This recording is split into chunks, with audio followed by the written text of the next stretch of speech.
जयति मंगला काली भद्रकाली कपालिनी दुर्गा क्षमा शिवा धात्री स्वाहा स्वधा नमोस्तुते। प्रिय भक्तजनों, आप सभी को आषाढ़ मास की गुप्त नवरात्रि की ढेर सारी शुभकामनाएं। देवी माँ की कृपा आप सभी भक्तों पर सदा बनी रहे। प्रिय भक्तजनों, आज आषाढ़ मास के शुक्ल पक्ष की प्रतिपदा तिथि है और आज से आषाढ़ माह के गुप्त नवरात्रि के महाव्रत आरंभ हो रहे हैं। गुप्त नवरात्रि में भक्तजन देवी माता की 10 महाविद्याओं की गुप्त रूप से साधना करके माता रानी से आशीर्वाद प्राप्त करते हैं। मान्यता है कि जो भी व्यक्ति इन 9 दिनों में देवी माँ की आराधना पूजा गुप्त रूप से करते हैं, उनकी हर मनोकामना पूर्ण होती है।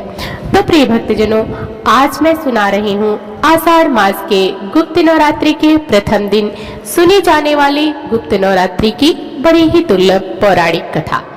सुख समृद्धि की कामना रखने वाले भक्तजन हमारे इस चैनल को सब्सक्राइब करके वीडियो को लाइक करें और कमेंट में जय माता दी जरूर लिखें और बेल आइकन को भी जरूर दबाएं। माता रानी आप सबका कल्याण करे। तो प्रिय भक्तजनों, कथा को आधा अधूरा न छोड़ें, पूरी कथा का श्रवण अवश्य करें। या देवी सर्वभूतेषु मां काली रूपेण संस्थिता नमस्तुभ्यं नमस्तुभ्यं नमस्तुभ्यं नमो नमः। कथा के अनुसार एक बार श्रृंगी ऋषि अपने भक्तों के बीच में बैठकर उनकी शंकाओं का समाधान कर रहे थे। इन सब के बीच एक स्त्री भी श्रृंगी ऋषि के पवित्र वचन सुन रही थी। महिला अपने पति से काफी परेशान थी। श्रृंगी ऋषि के सामने उपस्थित होकर वह अपना हाथ जोड़कर बड़ी ही दुखी होकर अपनी व्यथा उनसे कहने लगी कि मेरे पति बुरी आदतों से घिरे हैं, जिसके कारण मैं कोई पूजा पाठ नहीं कर पाती, धर्म और भक्ति से जुड़े पवित्र कार्यों का संपादन भी नहीं कर पाती, यहाँ तक कि ऋषियों को उनके हिस्से का अन्न भी समर्पित नहीं कर पाती। मेरा पति मांसाहारी है, जुआड़ी है, लेकिन मैं माँ दुर्गा की सेवा करना चाहती हूँ। उनकी भक्ति साधना से अपने परिवार के जीवन को सफल बनाना चाहती हूँ। श्रृंगी ऋषि ने उस स्त्री को आदर पूर्वक उपाय कर बताते हुए कहा कि हे पुत्री, चैत्र नवरात्रि और शारदीय नवरात्रि से तो आम जनमानस परिचित है, लेकिन इसके अलावा 2 नवरात्रि और भी होते हैं जिन्हें गुप्त नवरात्रि कहा जाता है। उन्होंने कहा कि प्रकट नवरात्रों में 9 देवियों की उपासना होती है और गुप्त नवरात्रि में 10 महाविद्याओं की साधना की जाती है। पुत्री, तुम सर्वेश्वर कारिणी देवी की आराधना करो, तुम्हारा कल्याण होगा। सर्वेश्वर कारिणी देवी गुप्त नवरात्रि की अधिष्ठात्री देवी है।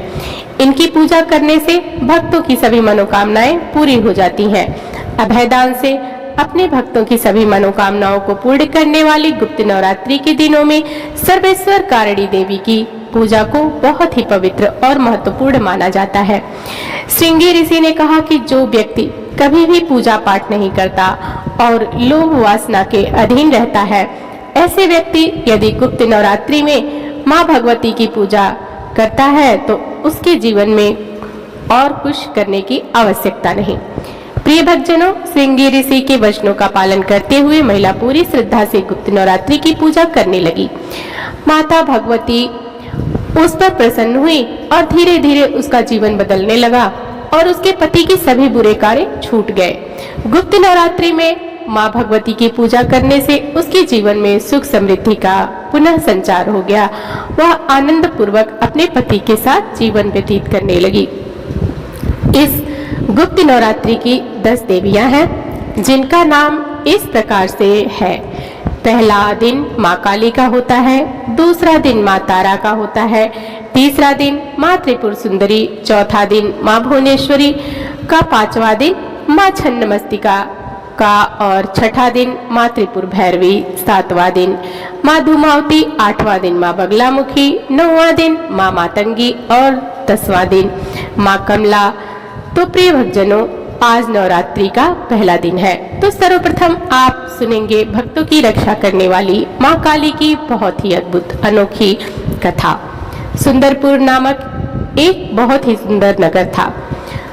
उस नगर में माता काली का एक विशाल और भव्य मंदिर था और उस मंदिर के बाद चारों तरफ जंगल और झाड़ियां का इतना गहन साम्राज्य था कि शाम के समय उधर से कोई भी भूले भटके से नहीं जाता था। यहाँ तक कि मंदिर के पुजारी भी धुंधला छाने से पहले ही मंदिर में दिया जलाकर आरती वगैरह करके माता को शयन करा के जल्दी से विदा हो जाते थे। उसी मंदिर के पास एक नहर था। नहर के उस पार उसी गांव में एक ब्राह्मण रहते थे जो कि माता काली के बहुत बड़े भक्त थे। स्वभाव से अत्यंत भोले और कुलदेवी माता काली के अनन्य भक्त थे। लोगों के लाख मना करने के बाद भी जाड़ा गर्मी बरसात मौसम कैसा भी हो, रात को भोजन करके सोने से पहले वे नहर पार करके मंदिर में मत्था टेकने जरूर जाते थे। ऐसे ही पौष की एक सर्द रात थी। वातावरण में गहरी धुंध छाई हुई थी। क्योंकि उस समय घड़ी का उतना चलन नहीं था, तो ब्राह्मण देव भोजन करने के बाद अपने खेत की रखवाली तथा माता का दर्शन करने के लिए वहां पर चले आए। खेत में फसलों की रखवाली करते हुए उन्हें काफी समय हो गया। आसमान में कोहरे की वजह से चांद दिखाई नहीं दे रहा था, सो समय का ठीक ठीक अंदाजा नहीं लग पाया और शरीर पर कंबल डाले ब्राह्मण देव रोज की तरह मंदिर की ओर बढ़ चले। क्योंकि उस समय नगर में पानी घुटनों से ज्यादा नहीं था, तो पार करने में ज्यादा परेशानी नहीं हुई। जाड़े की उसी रात जब वह मंदिर के पास पहुंचे, दूर दूर तक सन्नाटा छाया हुआ था। एक पल तो उनका शरीर भय के मारे गनगना गया। उनकी आंखें मुंद गई। थोड़ी ही देर में आभास हुआ कि उनके पास कोई सारे लोग का जमावड़ा हो चुका है और आहिस्ते आहिस्ते उन्हें अपने घेरे में लेने के लिए अपना घेरा तंग कर रहे हैं। ब्राह्मण देव ने कहा, हे माँ, क्या आज की रात तुम्हारे धाम पर ही मेरी जीवन लीला समाप्त हो जाएगी? उन्होंने मन ही मन माता को गुहार लगाई और तब उन्हें लगा कि वे दुष्ट आत्माएं बस उन्हें दबोचने ही वाली हैं। अचानक मंदिर के अंदर रखे हुए नगाड़े अनायास ही जोर जोर से बजने लगे। ब्राह्मण चौंक गए और सोचा कि रात के इस वक्त मंदिर में कौन बैठा है। नगाड़ा बजाने के लिए उन्होंने अपनी आंखें खोली। आसपास किसी का नामो निशान तक नहीं था। सहसा उनकी नजर मंदिर के द्वार की ओर उठी। कपाट चौखट खुला हुआ था और उसमें से साक्षात माता काली बाहर आ रही थी। माता काली ने कहा, क्या रे ब्राह्मण, यही समय मिला तुझे मेरे पास आने का? जानता नहीं यह मेरे शयन का समय है। अभी मुझे थोड़ी सी ही देर हो जाती तो तू जिंदा नहीं रहता। फिर कल को लोग यही कहते कि माता काली का इतना बड़ा भक्त था और उन्हीं के धाम पर उसके प्राण न बच पाए। माता की बातें सुनकर ब्राह्मण ने कहा, माई, यह तो मेरे रोज का नियम है, आज कैसे तोड़ देता? ब्राह्मण माता को देखकर निहाल हो गए और उनके चरणों में लोटने फोड़ने लगे। माता ने कहा, पगले, रोज से ज्यादा आज देर हो गई है, अभी आधी रात का समय हो चला है। ब्राह्मण ने कहा, माई, गलती हो गई, मुझे समय का पता ही नहीं चला, पर क्या करूं, जब तक आपके दर्शन नहीं कर लेता मुझे संतोष ही नहीं मिलता। माता काली ने कहा, जानती हो पगलो, इससे तो पहली बार किसी के सामने साक्षात आई हूँ, पर तू यह भी मूर्खता छोड़ दे। आधी रात में इस तरह से मेरे दर्शन के लिए मत आया कर। तुझे अपना स्थान से ही याद कर लिया कर, मेरा ध्यान कर लिया कर, मैं तेरे पास चली आऊंगी। ब्राह्मण ने कहा, माता, यह तो मेरी भक्ति ही है। तो माता रानी ने उससे कहा कि निसंदेह तुम्हारी भक्ति उत्कृष्ट है, इसलिए तो कह रही हूँ। अब आज के बाद मुझे रात में यहाँ आने की कोई आवश्यकता नहीं है, तो घर से ही मुझे प्रणाम कर लेना, मैं स्वीकार कर लूंगी। जब दर्शन का जी चाहे दिन में आ जाना। ब्राह्मण ने कहा, माई, क्षमा करना, आपने मुझे साक्षात दर्शन दिए हैं, जीवन धन्य हो गया। अब आपको कष्ट देकर मुझे नरक में नहीं जाना, आप वापस मंदिर में जाइए, मैं स्वयं घर चला जाऊंगा। इस प्रकार से ब्राह्मण ने हाथ जोड़ते हुए विनती की और माता ने कहा, तू चुपचाप घर चल, मैं तुझे घर छोड़कर ही आऊंगी। फिर क्या, आगे आगे माता काली और पीछे पीछे ब्राह्मण देव दोनों नहर के पास पहुंचे ही थे कि ब्राह्मण का शरीर झंझना गया और सामने से सफेद धोती और खड़ाऊ पहने एक वृद्ध आदमी आ रहे थे। उन्होंने आगे बढ़कर माता देवी के चरण स्पर्श किए। फिर माता देवी ने सारी बातें बता दी। ब्राह्मण आगे बढ़कर वृद्ध के चरणों में माथा पटका। उसने कहा, हे देवता, आप कौन हैं? मैंने आपको पहचाना नहीं। बदले में जवाब माता रानी ने दिया, अरे यही तो तुम्हारे गांव के देवता हैं, कभी देखे नहीं तो क्या पहचानोगे? कैसे रात की पहर जब मेरा शयन करने का समय होता है, यह पूरे गांव क्षेत्र का भ्रमण करते हैं ताकि कुछ अनिष्ट ना हो। ग्राम देवता मुस्कुराए और बोले, माई आप अपने धाम पर जाइए, मैं इसे गांव छोड़कर आता हूँ। प्रिय भक्तजनों, ब्राह्मण का तो जैसे भाग्य ही उदय हो गया। माता के चरणों में देर तक पड़े, अश्रु बहाते रहे। फिर याद करें, हम लोग तुम्हारे पास होंगे, लेकिन अंधियारी रात में अपने प्राणों को संकट में डालकर हम लोगों के पास आने की गलती दोबारा मत करना। ब्राह्मण ने कहा, बाबा जब आप और माता साथ में हैं तो मुझे क्या सोचना।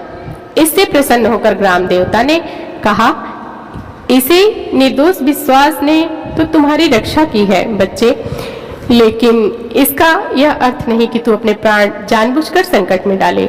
मनुष्य को विधाता ने इसलिए विवेकशील बनाया है ताकि वह ऊंच नीच का भेद कर सके। समय अनुकूल आचरण सबको करना चाहिए। तुम्हारी आस्था प्रशंसनीय है, इसलिए कहता हूँ कि रात को या खराब मौसम में अपने घर से ही याद कर लेना हमें और माता काली को, बाकी जब भी जी चाहे चले आना। यह कहकर ग्राम देवता गांव की सीमा से लौट चले। उस घटना के बाद ब्राह्मण देवता की जीवन धारा ही बदल गई। माता काली और ग्राम देवता के आशीर्वाद से वह ब्राह्मण खुशहाल और धनवान हो गया। उसके घर उसके अनेक संतानों ने जन्म लिया और वह माता काली का अनन्य भक्त हो गया। ओम नमः शिवाय। जय माता काली। हे काली माता, जैसे आपने पंडित जी ब्राह्मण देवता के प्राणों की रक्षा की, उनको दर्शन दिया, वैसे ही अपने सभी भक्तों का कल्याण करना। ओम नमो भगवते वासुदेवाय नमः। हरे कृष्णा। ओम नमः शिवाय। प्रिय भक्तजनों, आइए अब सुनते हैं माँ काली की उत्पत्ति की कथा। एक समय दारुक नाम के पापी असुर ने ब्रह्मा जी की तपस्या करके उन्हें प्रसन्न कर लिया।